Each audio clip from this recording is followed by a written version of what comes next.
Do you ever allow yourself to go back to moments like last night where we watched your world record in the 200 IM? Like, I feel like I want you to say what you said before of just like kind of moving on. I'm very interested in that philosophy because I struggle with that being a good thing and a bad thing. It's a good thing just because you're never dwelling Yeah. on the past. And that's one thing I've learned throughout my whole ups and downs throughout like my swimming career and outside my swimming career. Like with the whole Rio thing, like I've been to the very top of the mountain and I've been to the very bottom multiple times. And the one thing that the biggest life lesson that I've learned throughout my whole career, my whole life, is in life, I said this last night, like you're gonna get knocked down. There's no ifs, ands, or buts around it. Like everyone's gonna get knocked down, but it's not how you got knocked down. It's how you can get yourself back up and keep moving forward. And throughout all your flaws, throughout all your triumphs, throughout all your failures, you learn from it. As long as you can learn from it and you can keep moving forward and trying to better yourself as a person every day, there's not one person in this world that can stop you. And that's one of the biggest things that I've learned, and that's what I want to teach like everyone, the younger generation, because honestly, it's not about us. It's about the younger generation. And I want to just try to help that out as much as possible and be like, don't dwell on the past. You can't change the past no matter what. You can't. It's done. But you can learn from it. And that's the biggest thing. You have to learn from your past. And if you don't, you're always going to be stuck at the same point all the time. So in a way, it's a good thing to be able to, because I've done it so many times that like I can learn from something real quick and then move forward. The people that start dwelling from the past, that's why I said like, if you have a bad race and they're like, you don't want to talk to them for the rest of the day because they're just in a bad mood. Like, I just remove myself from them and be like, I'll see you on the flip side. Yeah. Because there's no point. You can't change the outcome, but you can change what happens in the future. What do you think have been like your biggest lessons that you've learned in life? That. Has there been a not moment dwelling. that allowed you to kind of flip that switch and be like, I can't dwell on this. Like, I have to move forward? I mean, I've always been like that through my swimming career because, like, I've swam so many events. And I think the one thing that helped me start doing that into, like, real-life situations is my dad said, actually, it was my dad and Troy, Greg Troy, they were like, this is like, yeah, NC2As. It's just another name that's put on the swim meet. Treat every race like you were 8 years old. You're like, yeah, I'm going to go and do a 25 freestyle. Yeah. And get a bag of candy. Woohoo! Of course you say candy. Because that's what I used to get. Yeah, that's your motivator, obviously. That was my motivator. But treat every race like that. Like, you have no care of the world. You just want to go in there and do your best because this is the sport that you love. It doesn't define who you are. Swimming, I never let swimming define who I was. In my eyes. A lot of people would be like, oh, you're the swimmer. But I was like, that's cool. I never let it define who I am because there's so much more to life than swimming. And I think that's why all those swim meets that I've had doing multiple events, like having the worst race of my life and then 18 minutes later breaking a world record.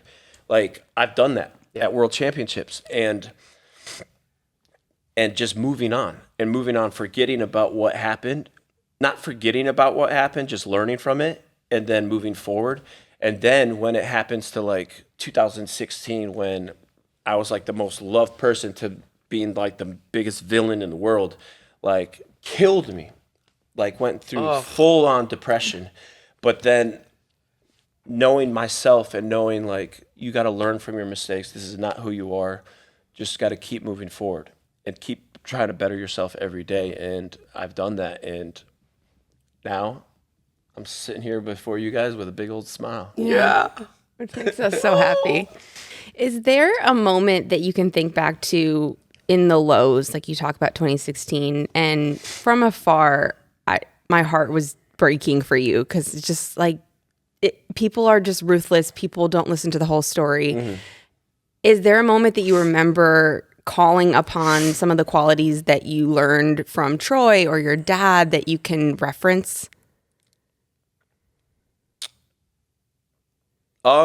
it wasn't so much me doing it. It was more my wife at the time.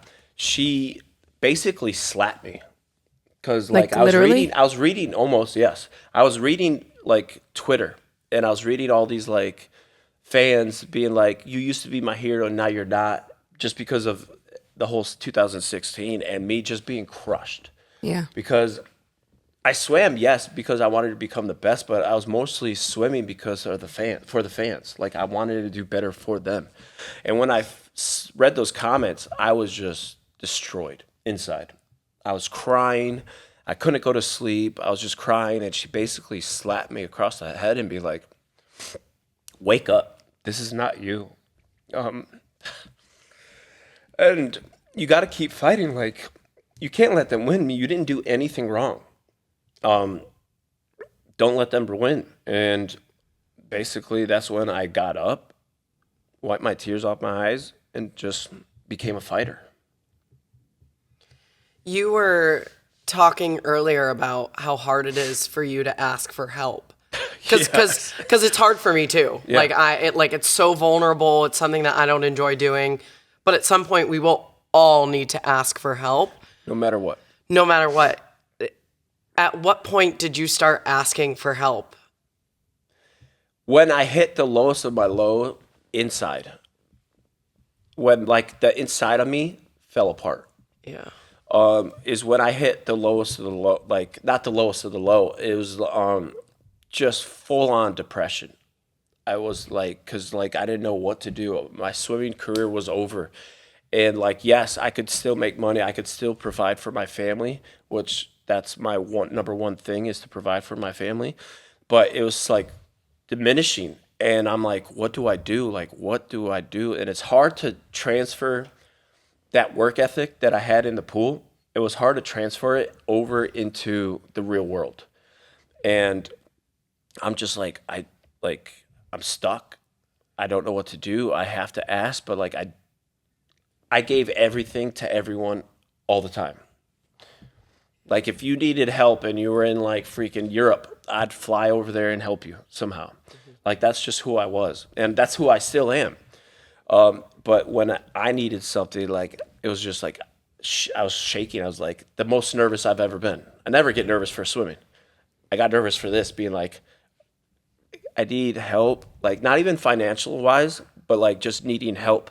And I was afraid to ask. But once it did, the result was like, of course I'll help you. You know how much you helped me? Like I would have been dead in a gutter if it wasn't for you. I'm like, you're going to help me? Oh my God. Wait, really? What? Like, Yeah, I'm like, dude, I'm so sorry. I apologized 80 million times after I asked for like anything. yeah. And they're like, dude, shut up, Ryan. I would be dead in a gutter if it wasn't for you. Like what you brought me, like I could never repay. I was like, yes, here, like here's this your is what I helping hand. need. Like I'm Yeah, gonna introduce you to this person. This manager's gonna help you. This. I'm like, you don't understand what this means for me, and you just got to do it. You can't let your ego get involved. Do you think that's what it is? Like, or at least for maybe it's different for either of you, but like, I guess I feel like I just, maybe I'm like, someone help me. I feel like I do that a lot, but like, is it ego or is it feeling like a burden? Like, what is it that makes asking for help so hard? I think it's a combination of everything. Yeah. Like mine was my ego. A lot of it was my ego, and a lot of it is being like, I don't want to be that, because like it's hard when you're the person giving everything. Like you're always the giver, and then when you want to like take or need help, it's hard to transfer that. But it's okay. I told you this earlier. Like it's okay to ask for help. Like the richest person in the world, they ask for help. Like it's just, you got to do that. And I mean, it almost feels like you have to do that in order to survive. Yeah. Like you can't do this all on your own. No one can. Yeah. But you have to understand, like, if they say no and be like, and like start treating you differently, well, then you know they should not be a part of your circle. Yeah, they're not in your corner. Yeah.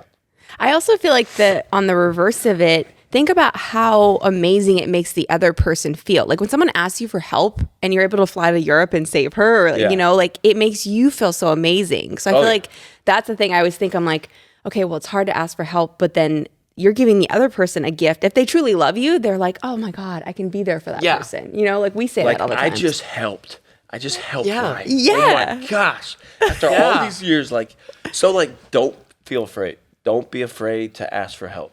Yeah. Everyone needs it. This is a good pep talk. I think we all needed this. Do you need help right now? Probably. I won't ask for it yet, but I probably do. Okay, wait, Ryan. I want to talk because I have known you my entire life. Yes. You've mentioned it a few times of like time and time again, every single day, you are showing up for everybody else, but you're never like showing up for your own self.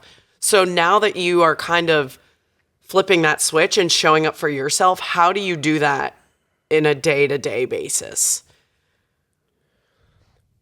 Like, I will always show up for everyone. That's just who I am. And that's like, I have a big heart. But I started noticing you can't take care of other people if you can't take care of yourself first. And that was one of the big things. I was like, man, I could just take care of everyone, not even worry about myself.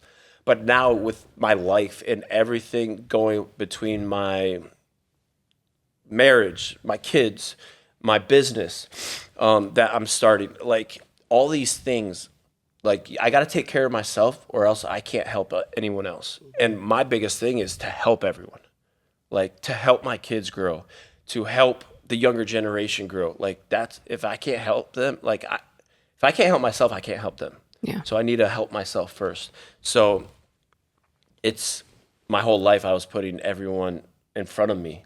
And now I got to put which worked, but like now I got to put myself in front of them in order for me to help them. It's like the plane analogy, like put your oxygen mask on first Yes. to help everyone else. Yes. Yeah. Yeah. And you don't realize that, but you're like, no, hell no, I would never put my oxygen mask on first. I'm going to help everyone else. Right. But in order for you to help other people, you got to help yourself.